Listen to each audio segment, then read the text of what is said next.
సభని గౌరవ సభగా మార్చిన తర్వాత నేను అసెంబ్లీలోకి అడుగు పెడతానని చెప్పి గతంలో చంద్రబాబు నాయుడు గారు ఒక ఛాలెంజ్ అయితే విసిరి బయటకు వచ్చేసిన పరిస్థితి మనం చూసి ఈరోజు ముఖ్యమంత్రిగా అసెంబ్లీలోకి అడుగు పెడతా ఉన్న తరుణంలో అసలు మీరే విధంగా రియాక్ట్ అవుతుంది దీని అంతటి మీద?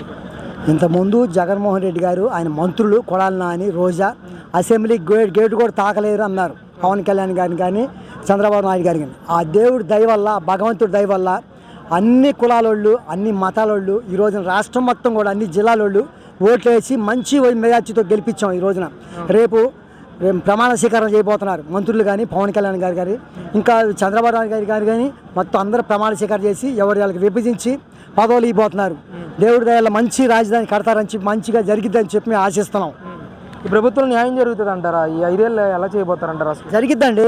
చంద్రబాబు నాయుడు గారు అంటే ఒక అభివృద్ధి, ఈ రాష్ట్రంలో ఒక అభివృద్ధి అండి, ఒక లెజెండ్. ఆయన లేనిది రాష్ట్రం లేదు.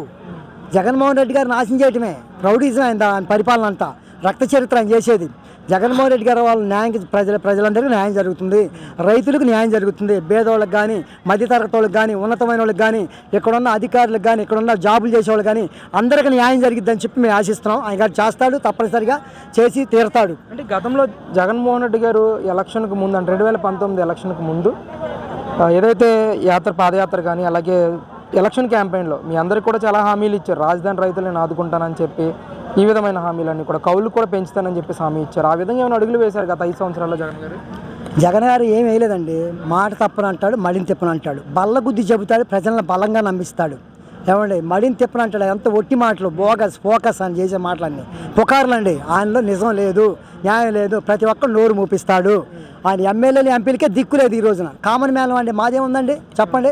మేము మాట్లాడితే జైలు తీసుకెళ్తాం, కోర్టులు తీసుకెళ్తాం. ఎస్సీల మీద ఎస్సీ కేసులు పెట్టి అట్రాసిటీ కేసులు పెట్టి మమ్మల్ని పుకారులు చేసి కోర్టులు తీసుకెళ్ళి నిద్ర లేకుండా రకరకాల ఇబ్బందులు చేసి మా ఇంటి చుట్టూ పోలీసులు పెట్టి మమ్మల్ని దొంగలుగా ముద్రేశారు. ఏమండి మేము అమరావతి రైతులం అండి. నా పేరు రామారావు, పులి రామారావు. ఈ ఊర్లో ఉన్న ఎస్సీ కాన్స్టిట్యూట్లో ఉన్న ఎస్సీ రైతులు నేను. మా మీద కేసులు పెట్టి స్టేషన్లో కోర్టులో రకరకాల ఇబ్బందులు పెట్టి మమ్మల్ని సమస్యకు గురి చేశారు. నిద్ర లేకుండా మనశ్శాంతి లేకుండా చేశారు. ఎప్పుడు పోతాడు బాబు ఈ మహానుభావుడు అని చెప్పి ఎదురు చూసాడు 5 సంవత్సరాలు. ఒక మహానుభావుడు వచ్చాడు, మేము చక్కగా స్వేచ్ఛగా నిద్రపోతున్నాం. మంచిదారి రాజధాని కడతాడు మేము ఆశిస్తున్నాం. ఈరోజు చంద్రబాబు నాయుడు గారు అమరావతి ప్రాంతం మొత్తాన్ని కూడా వీక్షించడానికి వస్తూ ఉన్నారు. అసలు అమరావతి రైతుగా ఇక్కడ పరిస్థితులు ఏ విధంగా ఉన్నాయి? గతంలో జగన్మోహన్ రెడ్డి గారు అధికారంలోకి వచ్చిన తర్వాత ఎలాంటి అభివృద్ధి కార్యక్రమాలుగా ఆయన నోచుకున్నారు? అమరావతి రైతుకి ఏ విధంగా చూస్తారు దీనికి? జై అమరావతి, జై జై అమరావతి, బిల్డ్ అమరావతి, సేవ్ ఆంధ్రప్రదేశ్. ఈ రోజున చంద్రబాబు నాయుడు గారు వచ్చాడు. ఈ చంద్రబాబు నాయుడు గారు రాకపోతే ఈ రాజధానిని జగన్మోహన్ రెడ్డి గారు శ్మశానం చేసేవాడు, ఎడారి చేసేసేవాడు. ఈ రోజున ఇంతకుముందు ఆయన అనుచరులు ఆయన కానీ ఇక్కడ అన్నీ కూడా మ్యూజియంలు పగలగొట్టి ఇక్కడ పుట్ట మట్టి అంత పాడు చేసి ఇక్కడ గొర్రెల మేపలు గేదెలు మేపుకుంటూ కుక్కలు తిరుగుతున్నాయి. ఈ అంతా పిచ్చి మొక్కలు పిలిపించాడు జగన్ రెడ్డి గారు. ఆయన మంత్రులు, ఆయన ఎమ్మెల్యేలు, ఎంపీలు మొత్తం కూడా నాశనం చేశారు. ఇక్కడ ఏమీ లేదని చెప్పి పిచ్చి మొక్కలు పెట్టడానికి కూడా కొన్ని వేల కోట్లు అడిగి ఇక్కడ ఏమీ లేదని చెప్పి శ్మశానం అన్నాడు, ఎడారి అన్నాడు. ఇది ఒక రకరకాలుగా పుకారులు చేసి ఒక కమ్మరాజు గారి రాజధాని అని చెప్పి బ్రహ్మరాజధాని అని చెప్పి రకరకాల మాట్లాడాడు. ఇవన్నీ కూడా పగిలిపోయిన మొత్తం బాబు గారు వచ్చిన తర్వాత మేమే రైతులు దగ్గరుండి శుభ్రం చేసి అవన్నీ జాబ్ చేసాం. ఈ రోజున బాబు గారు వచ్చాడు, అనేకులు వచ్చారు, వేల మంది వచ్చారు. ఈ రోజున మాకందరికి కూడా పండగ వాతావరణం లాగా ఉంది. అసలు పూర్వ వైభవం వస్తుందంటారు అమరావతికి? వచ్చిందండి, తప్పనిసరిగా వచ్చింది. 3-4 సంవత్సరాల్లో దేవుడి దయలా మహానుభావుడు చంద్రబాబు నాయుడు గారు, పవన్ కళ్యాణ్ గారు ఈ రాజధాని కడతారని చెప్పి మాకు నమ్మకం ఉంది. పూర్తి చేస్తారు కూడాను, అది అయిపోతుంది తొందరలో. ముఖ్యంగా ఇక్కడ ఉద్దండరాయనపాలెం శంకుస్థాపన చేసిన చోట ఒక బ్లాక్లో అమరావతి ప్లాన్ మొత్తాన్ని పెట్టారు చంద్రబాబు నాయుడు గారు. గతం 2019 ఈయన ఏదైతే ఇక్కడ శంకుస్థాపన చేసిన తర్వాత ఈరోజు అది బ్లాక్ చూస్తే మొత్తం పగిలిపోయిన పరిస్థితి.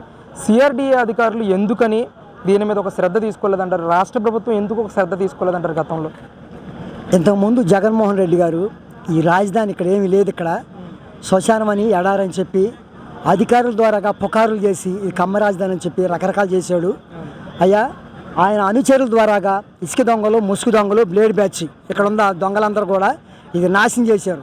ఆ మ్యూజియం, అదిగో మ్యూజియం కట్టును చూడండి, ఆ మ్యూజియంలో కూడా అన్నీ అక్కడ అమర్చిని మొత్తం కూడా పగలగొట్టేసి నాశనం చేశారు. ఇదిగో మట్టి తోమికెళ్ళారు, ఐకాన్ బ్రిడ్జిలు తోమికెళ్ళిపోయారు, రోడ్లైన్ తోమికెళ్ళిపోయారు, ఇసుక దొంగలు ఎక్కువైపోయారు, ముసుగు దొంగలు ఎక్కువైపోయారు, రకరకాలుగా చేసి ఇది పుకార్లు చేసి నాశనం చేశారు. ఇప్పుడు చంద్రబాబు నాయుడు గారు వచ్చిన తర్వాత ఆ దేవుడి దయలో మొత్తం శుభ్రం చేస్తున్నారు, క్రొట్లైన ద్వారా బాగు చేస్తున్నారు. రాజధాని బాగుపడిద్ది, మాకందరికీ పండగ వాతావరణంగా ఉంది.